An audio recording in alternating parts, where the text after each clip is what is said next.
there's another team that seemingly nobody's pulling for except for their fan base. Go ahead, Ty. Yeah, Lombo, coming off, talking about Harbaugh and Belichick and Brady, three guys who basically could teach a masterclass on leadership. Go to the Jets and everything that's going on with Robert Saleh right now and Rodgers. First, it's, hey, everything's, it's inexcused. Excuse me, not unexcused. It's inexcused. They talked about it, but it's inexcused that he's not there. And then yesterday, Salah basically said, listen, Aaron and I have talked, okay? We're on the same page. The only people who have an issue with this are the people outside the building, the media, which is basically the exact opposite of what he made it seem like a couple days ago. How do you think that whole situation is going to play out, especially after you have Rodgers basically saying, hey, we need to flush all the bullshit and just focus on football? That's why things didn't work last year. How do you see this season going for the Jets, especially when they're starting the season's not even here yet, and we already have this massive firestorm around the team? Well, that's an absence of leadership, right? They they trade for Hassan Reddick, who Philly knows wants another contract, right? They take him on, and then they're surprised he's holding out, and they haven't talked to him. Yeah, but he's working hard. He's working hard, and he's in a good frame of mind. When you cut the crap, he's not happy. He wants money. He wants green. Look, you have an off-season program, right? You sit down with Aaron, and you say, Aaron, okay, here's going to be our off-season program. You're here in the building. Are we going to do this? So when you basically say, he left, and, it's not excused. Did you two communicate or have a conversation? It's an absence of leadership. And look, Aaron's a player. He wants to be led.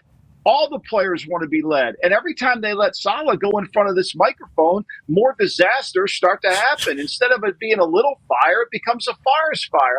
Who's coaching him on what to say to the media? Then the other day, talk to Joe Douglas. It's his contract. He's doing that. Meanwhile, you can't find Douglas. He's hiding in witness protection somewhere in West Cape May. I have no idea where he is. So, at some point, who's running this team?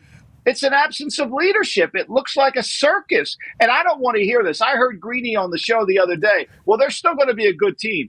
You can't be a good team if you have this much dysfunction. You cannot be a good team. You can't. You cannot do it. It's what Brady says. It goes back to him. You have to be completely focused on everything that matters. And when you don't have leadership, it doesn't. So to answer your question, Ty, look, I hope it works. I just have seen this movie way too many times before. And if they don't get some leadership and some direction from the guy who's talking to the media, this is going to be every week. It's good for us because we can talk about it. Yeah, it's great. I don't even think it's good for us because for us personally as our show, because Salah doesn't have an easy job. Head coach in the NFL is not easy, especially in New York, especially with what happened with the Jets last year, and the Jets have happened over the last 30 years or so. And obviously, you're dealing with Aaron Rodgers, so everything that happens is going to be a lightning rod. That is just how it goes. But I think that was a very easily manageable situation. Easy. Yeah, I think so. It would, you and I could have gone in a room and handled this, and it would have been no problem. Instead, they light a fire and throw gasoline. Who's running this team? Where is the leadership? Who is making this? And then they put him out there to talk to the media. I don't know. Well, maybe it's his fault. I don't know whose fault. Well, wait, you're the head coach of the New York Jets. You got a contract. You have a harder job to get than the United States Senator. You're one of 32 humans on the planet, and they put you in front of the camera and go, I don't know what you do. At some point, that's enough. And then you're wondering why there's the back page of the New York Post saying you're an, what are we doing? And you're running this team? How about Robert? We got a lot of specialists on media, and we live in the largest city in the world, New York City. I'm sure we can hire somebody to help you before you go out there. Wouldn't that be a good idea so you don't talk in circles? I think it would be a good idea. Their PR guy, I think. Good. That's not his fault. No, they keep sending this guy out there, and they keep getting slaughtered. I don't know who's Douglas. He's down the hall. What are we doing, Pat? This is $1 billion industry. What the hell are we doing? How about the next day when they ask him about? Have you talked to Aaron about any of this? No, me and Aaron. Oh, that's good. We're good. No. He said no. We have not talked. And then the next day was. Why would we? We have texts. We have cell phones. We're the agent. Why would we talk? Well, we don't know where he is. I traded for Riddick, but I didn't talk to him. You're the leader of the team. You didn't talk to a guy you just traded for? Like, how is that possible? I guess Joe did it. Well, he's down the hall. Go talk to him. Wait a minute. Who is there? Like, I mean, how do they even get to the game on Sunday? It makes you wonder. All right. Well, good luck to the Jets. Yeah, go get them. Good luck to the Jets. Lombo, we appreciate the hell out of you for stopping by, brother. Thanks, You're guys. the best. Always good. Thank you. Always great. Yeah. Ladies and gentlemen, Michael Lombardi. Yeah. Unreal. Well, Joe's office is down the hall. Who's telling him to say this? Who? He's watching these press conferences. Oh, yeah. His entire thing is leadership. It is. Yes. That's like he was a TED speaker, a TED talker on leadership. Wrote a book on numerous books, I think. Yes. On leadership like Yep. that. He is just like massively fascinated by leadership. So whenever people do stuff, they're just like, how's this guy in a position of leadership? Because a lot of people, when you're put in a position of leadership, that's a huge honor. Okay, like you are the one. And he said it's a harder job to get than a senator or whatever. It's like you are the one representing an entire group right there. You've been selected. You need to wear that as a badge of honor, not just something that you get to do. Like you are very lucky to be doing this. So whenever they handle it in a way where it's like, no, he's like, his head explodes. Yeah. Yes. Oh, yeah. And you're humana.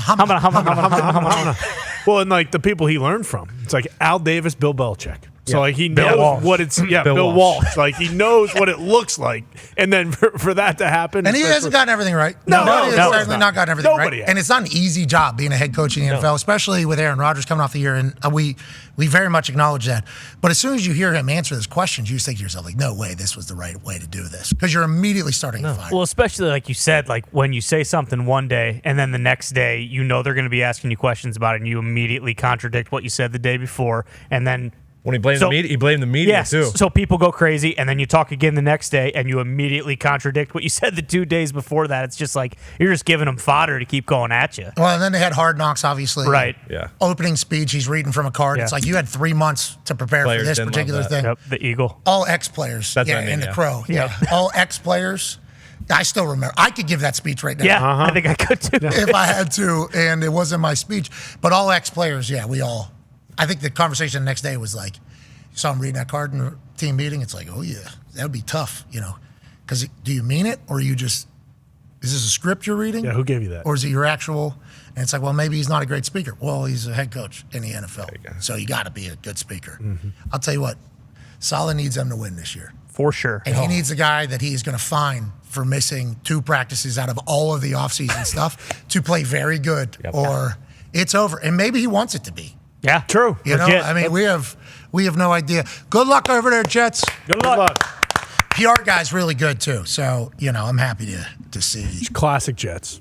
This is just what they do every year without a doubt. It never matters how good things are going. This always happens.